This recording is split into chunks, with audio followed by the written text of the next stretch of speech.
content que ce film fonctionne. Non, c'était important et je pense qu'on l'a fait pour ça. On l'a vraiment fabriqué pour qu'il fonctionne et je pense que voilà, il y a, à mon sens, le retour de l'investissement qu'on a eu. Voilà, j'espère qu'on est qu'au début, parce qu'on a commencé vraiment avec pas beaucoup de salles, et c'est une agréable surprise de voir toutes les semaines de nouvelles salles qui demandent le film. Pour moi, Fanon a été un déclencheur, un déterminant. Je pense que ça a été aussi, pour moi, à l'âge de 16 ans, quelqu'un qui m'a beaucoup accompagné. Je suis arrivé à peu près à 6 ans en métropole, et évidemment, il y avait aussi une sorte de déculturalisation sur la communauté antillaise. Et je pense que quand j'ai lu Fanon, ça m'a donné aussi une sorte de boussole pour justement préserver ce qui était mon essence naturelle.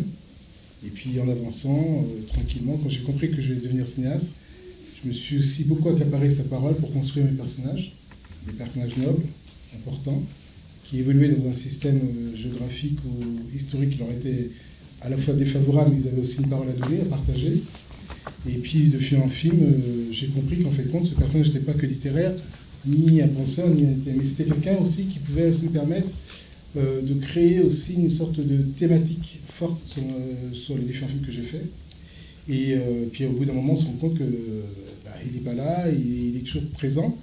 Puis c'est là, à un moment avec mon producteur, on a réfléchi sur un film qui était important pour moi. Et puis on s'est dit que peut-être c'était le moment de faire Fanon.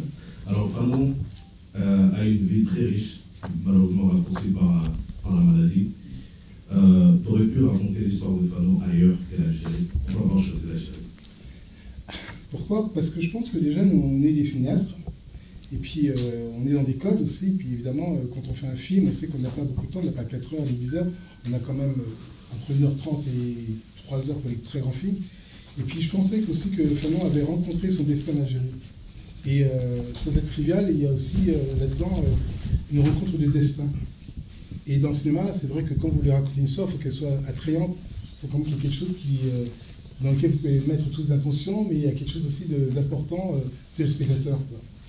Et pour que tous les gens viennent en salle, soient aussi hypnotisés par le grand écran, il faut raconter quelque chose d'épique, quelque chose de grand, enfin, qui permet au spectateur d'avoir beaucoup d'émotions. Et cette période-là, il y avait tous les ingrédients. La période algérienne, il y avait vraiment tout ce qu'il fallait pour définir Fanon dans sa psychiatrie, dans son engagement politique avec le FLN, aussi dans ses combats personnels. Et puis nous, on avait aussi développé le personnage humain, sa femme, son enfant, des choses qui ne sont pas relatées dans les différentes biographies que j'ai pu lire. Et puis il y avait une femme qui était tragique, mais qui était aussi très romanesque. Donc il y avait vraiment tout pour que je puisse faire un film encasté dans la réhabilitation jusqu'à sa mort. Puis je pense après, bon, évidemment, c'était tellement multiple ce monsieur qu'un film ne suffira pas. Hein. Si je peux rajouter quelque chose, voilà, c'est aussi en Algérie, là où ça a été aussi déterminant, c'est que l'Algérie, pour ceux qui ne le savent pas, a été considérée pendant longtemps comme la Mecque révolutionnaire. Des gens du monde entier comme Malcolm X, comme Che Guevara venaient en Algérie. Il y a une rue Che Guevara en Algérie. Ils venaient une fois que la décolonisation avait été faite parce que c'était un endroit de la révolte anticolonialiste. Donc voilà, par rapport à ça, c'est très important. Et l'autre chose qui est importante aussi, c'est de voir comment Fanon est tellement important, par exemple pour les Noirs américains, mais ne l'est pas pour la France parce qu'on n'en parle pas.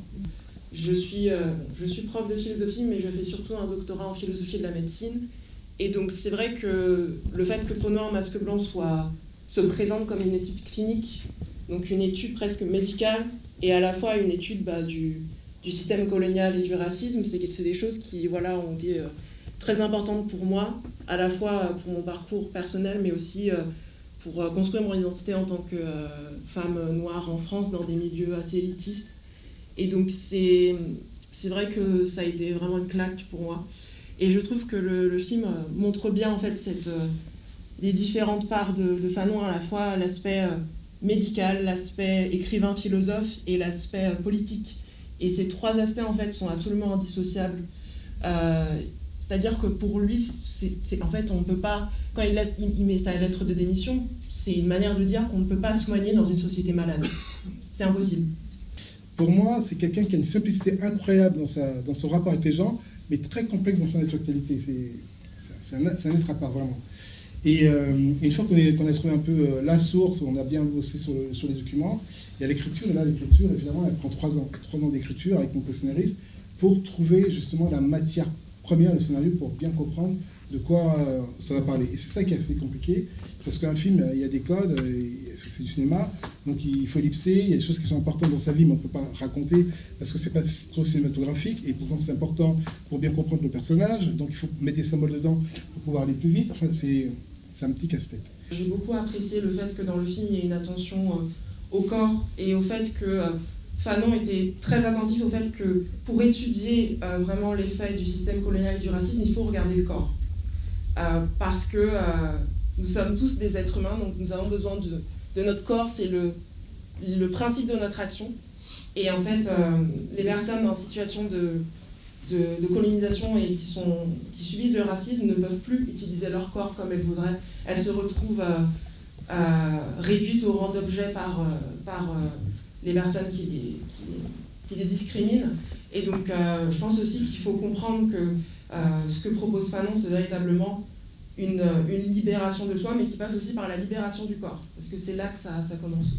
Non, mes parents n'ont pas encore vu le film, mais ça c'est lié à moi. J'ai un rapport un peu spécial avec ça. Je dissocie vraiment ma famille et ce que je fais, je leur montre pas. Je suis pas quelqu'un de nombriliste ou quoi. Ouais, regardez ce que j'ai fait.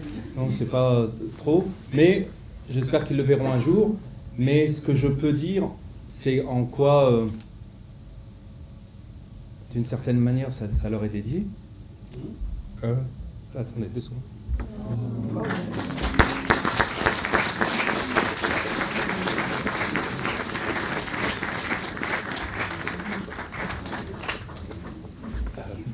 Juste, c'est nul. Pardon. C'est-à-dire qu'on m'a demandé dans une salle ce qui me chargeait quand je faisais ce rôle-là. Toute l'histoire de l'Algérie, toute l'histoire de mes parents. Pour vous donner un détail, moi je peux pas. Ma mère n'aimait pas qu'on joue à la guerre. Nous, quand on est garçon, on est enfant, on a envie de jouer à la guerre. On fait voilà, mais c'est pas un jeu la guerre quand on l'a connue. Voilà. Quand on voit comment ont été. Excusez-moi. C'est quand on voit qu'encore aujourd'hui, en 2025, on met des. Ils ont du mal à parler de la guerre d'Algérie, de dire la vérité. Ça a été monstrueux. Ça a été monstrueux. Quand la France est arrivée à coloniser l'Algérie, ça a été monstrueux. On a tous perdu, tout le peuple algérien a perdu des membres de sa famille dans la colonisation, dans la guerre de décolonisation. Tout le monde a perdu un membre de sa famille. Et encore maintenant, savoir qu'il y a... Je retiens ma langue. Voilà, c'en est trop. Voilà, c'en est trop. Donc pour moi, quand je joue cette scène-là, dans la grange et tout ça, je parle de tout ça. Pas avec les mots, je n'ai pas les mots pour dire tout ça, mais voilà, c'est tout ça que je parle et que je joue. Et juste pour rebondir par rapport à ce que vous disiez, que des gens trouvaient ça un peu lisse, si je vous raconte l'histoire de ma mère, le film est interdit aux moins de 18 ans. Voilà, donc ça s'arrête là. Donc le but c'est quoi? C'est d'intéresser, c'est faire un pont des spectateurs à Fanon et à la pensée anticoloniale. Et quand je dis la pensée anticoloniale, c'est aussi contre le racisme. C'est un noir qui va défendre des arabes, soutenu par une femme blanche, aidée par des juifs.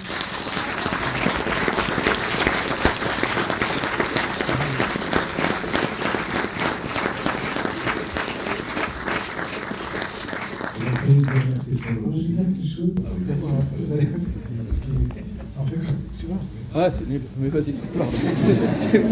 Je m'y attendais pas, moi. En fait, quoi, vous le voyez comme ça, mais Salem, c'est déjà un très très grand comédien que j'ai eu la chance vraiment de diriger. C'est quelqu'un que je voulais absolument sur ce film, parce que tous les rôles que j'ai vus de lui, c'est du 300%, et je voulais pas quelqu'un d'autre pour jouer Ramlan. Et ce qui est fort dans ce que vous avez vu dans ce film, c'est qu'il est joué à 300%, et il mettait beaucoup de temps à redescendre. Et ce que je vois là, c'est qu'il n'est toujours pas redescendu.